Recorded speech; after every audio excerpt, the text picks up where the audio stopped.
Orange County Gun Owners is dedicated to preserving and restoring Orange County self-defense rights. If you live in Orange County and want to help defend and restore the Second Amendment, you need to join. OCGunowners.com/join. Orange County Gun Owners is more than supporting the lawsuits for the Second Amendment. They have developed an effective infrastructure that focuses on local outreach and activism. Volunteer at a shooting social at a gun shop and tabletop and help more pro-gun local officials get elected. Become a member today. That's OrangeCountyGunOwners.com/join. All right, we're talking to Joe Eaton from Faster Saves Lives. This is a program in the Buckeye State that helps train school staff to medically or defensively, and it sounds like a really fascinating program, Joe. Thank you so much for all the work that you guys are doing today. Any idea? So you said how many people have gone through this program now? We've trained over 3,000 different staff from about 300 districts, Wow. and they come in from 23 states, as far away as Oregon, and it's humbling. We have 3 schools in Oklahoma that every year they load staff in a bus or a van, and they drive across the country to come out here and train with us. And it's just it's really amazing to see the love and the dedication that the school staff have for our kids and their willingness to do anything to keep them safe. And that's the important part, is the staff really care about the kids and they want to do everything to keep them safe. And even more amazing is we finding now that about 50% of the staff have never touched or owned a firearm until they volunteered to be a part of their school's program. And that just shows how serious they're taking the safety and security of the kids that we entrust with them every day. It's really neat. So generally, the reception's been good, then, it sounds like. It's been overwhelmingly positive. Here in Ohio, every school that has publicly announced that they're implementing this program have got back with us and said easily 90 to 95% of the feedback they get from the community is positive. There have been a couple of negative ones. One of them, they said they had a parent put up a Facebook poll and get 100 people to sign a petition on Facebook, which I don't think is that much of a challenge these days.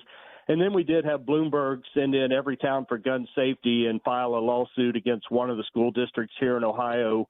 And that caused some problems for the school district. Them and our foundation spent almost $750,000 trying to defend against that, which is a drop in the bucket for Bloomberg. But in the end, the legislature stepped up and did away with any ambiguity in the law here in Ohio, and we have a very strong law here in Ohio that will allow schools to continue to do this. Jeez, that's so many. That was part of the plan, is to try to bleed you guys.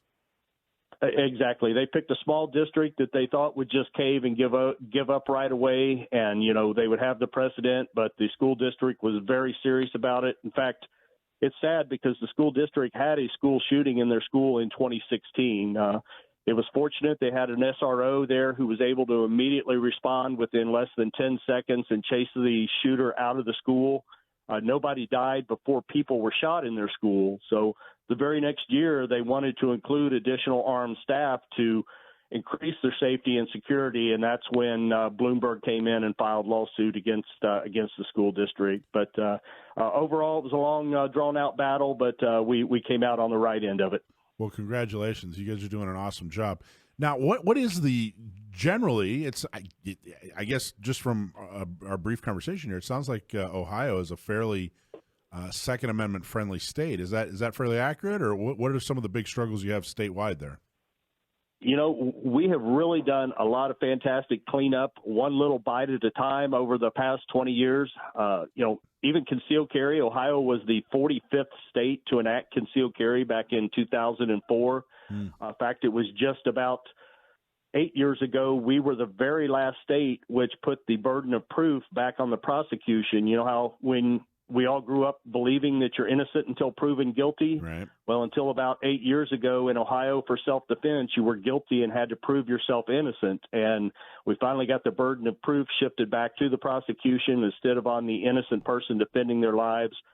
We just now got permitless carry or constitutional carry here in Ohio passed last session. So, there are still some items we're working on, but overall, things have been very positive for people here in Ohio over the past couple of decades. So well over half your state representatives are what you would describe as pro-Second Amendment.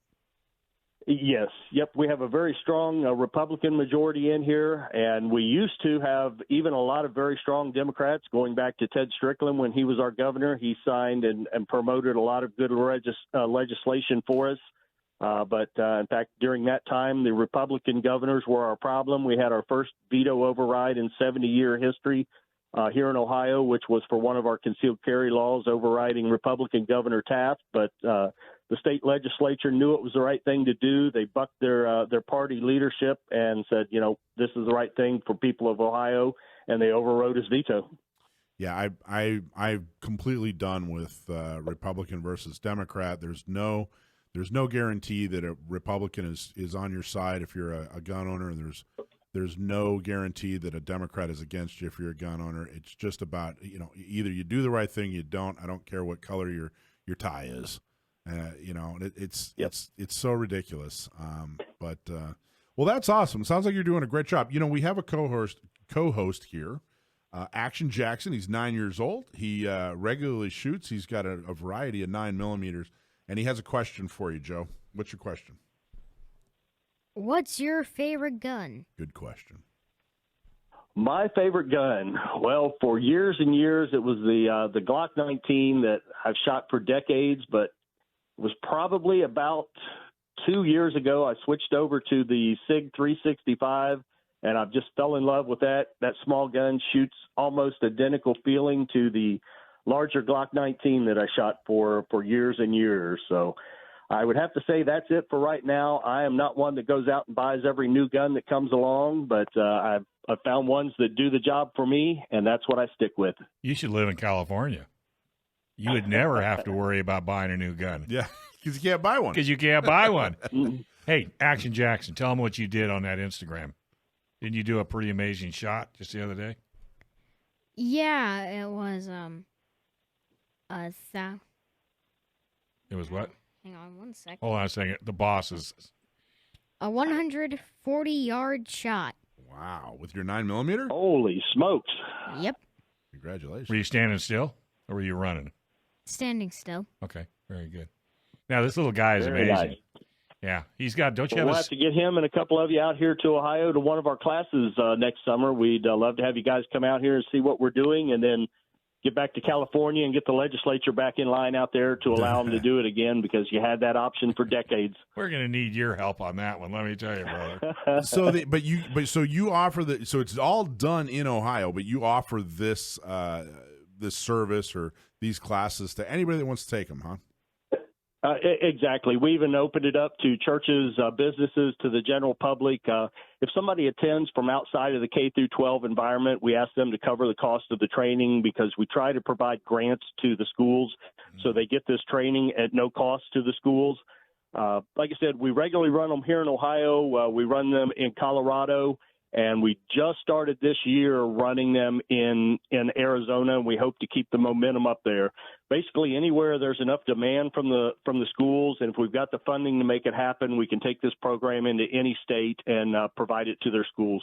So if a person wanted to do it and they weren't involved in, to where a grant could help out, what kind of a financial burden would that be? Our first level 1 class, like I said, is 3-day class. We ask $1,500 for the 3 days.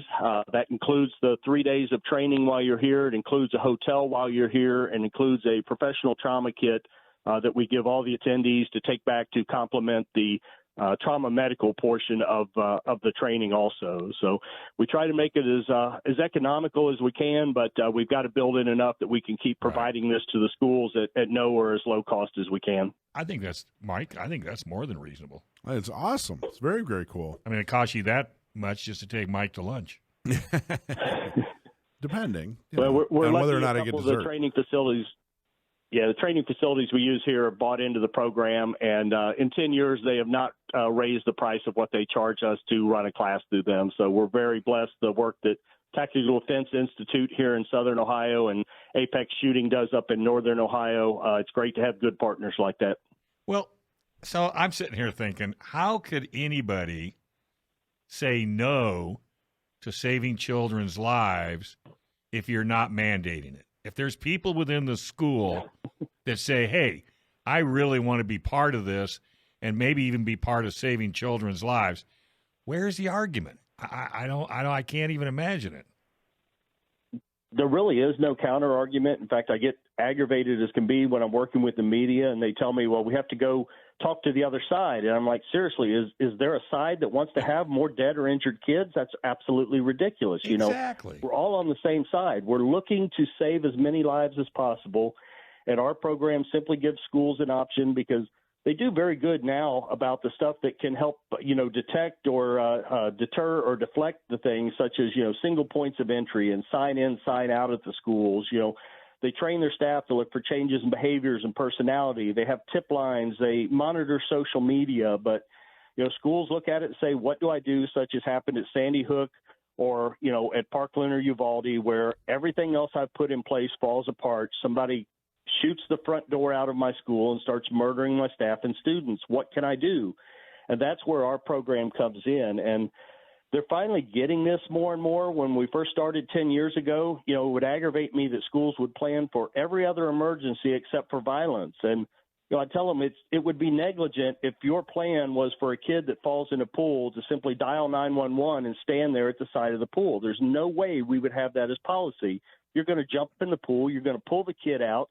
Everybody's trained in CPR, and then when the professionals get there, you're going to have a victim, or you're going to have a patient instead of a victim to transfer to them. And it's got to be the same with violence. They've got to have a plan for that first 5, 10, 15 minutes until the professionals can get there, and that's what we provide.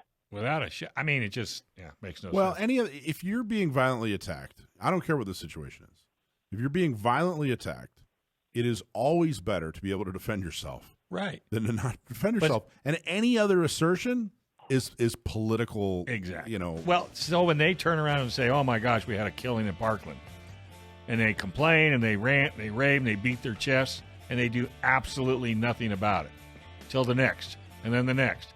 And it looks to me like what you got going, Joe, you got the schools saying enough is enough. Thanks for watching this clip from Gun Owners Radio. You can watch us live every Sunday from 4 to 6 p.m. California time, right here on our YouTube channel, or if you're in the San Diego area, you can listen to us on 1170 a.m. We're also available on your favorite podcast platform for free. Don't forget to like and subscribe so that you can help restore and protect the Second Amendment, not just in California, but across the country.